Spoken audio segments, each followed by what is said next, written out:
বন্ধুরা, স্কুটি দেখাবো। অ্যারক্স চলে এসছে, অনেকদিন পর অ্যারক্স দেখাচ্ছি। 52 দাদা, মোটামুটি স্কুটি তো সব কমে গেছে দেখছি, এখনো কটা আছে?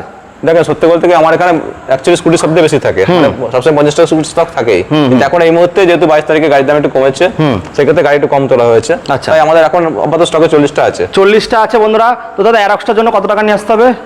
30-35 মতো ডাউন করলে হবে। আর এইগুলো দাদা, এগুলো দেখাও একটু, দেখাও দাদা, এগুলো 15, 20, 25, 30 আনলে হবে? হ্যাঁ, 20-25 মতো আসলে হয়ে আর যাবে। ডাউন পেমেন্টের দামেও গাড়ি আছে 30,000, 32,000 নাকি দাদা? ক্যাশের দাম বন্ধুরা, ওইদিকেও আছে গাড়ি, প্রচুর গাড়ি আছে বন্ধুরা। সঞ্জয় দা মানেই নতুন কিছু, সঞ্জয় দা মানে নতুন ভাবনা চিন্তা। কৃষ্ণনগর, বাগাডাঙ্গা, ঘোষ অটো সেল, নামটা মনে রাখবেন। 52 গাড়ি ছাড়া কিচ্ছু থাকে না। মাত্র 15, 20, 25, 30,000 আনুন আর স্বপ্নের পরিগুলো। আর একটা গাড়ি দেখাবো, এদিকে আসো। নাভি দাদা, এটা তো পাওয়াই যায় না। অ্যাকচুয়ালি আমার এখানে পুরো একদম মানে যা গাড়ি একদম জন্ম থেকে আরম্ভ করে শেষ পর্যন্ত সব রকম গাড়ি থাকে, যেগুলো অন্নপ্রাশনে নেই সেগুলো থাকে নাকি? সব রকমই রাখি। সব গাড়ি পাবেন, শুধু 52 গাড়ি। কৃষ্ণনগর, নদিয়া চলে আসতে হবে বন্ধুরা। ফটাফট স্ক্রিনে দেওয়া নাম্বারে কল করে স্বপ্ন পূরণ করুন একটাই জায়গায়, ঘোষ অটো সেল।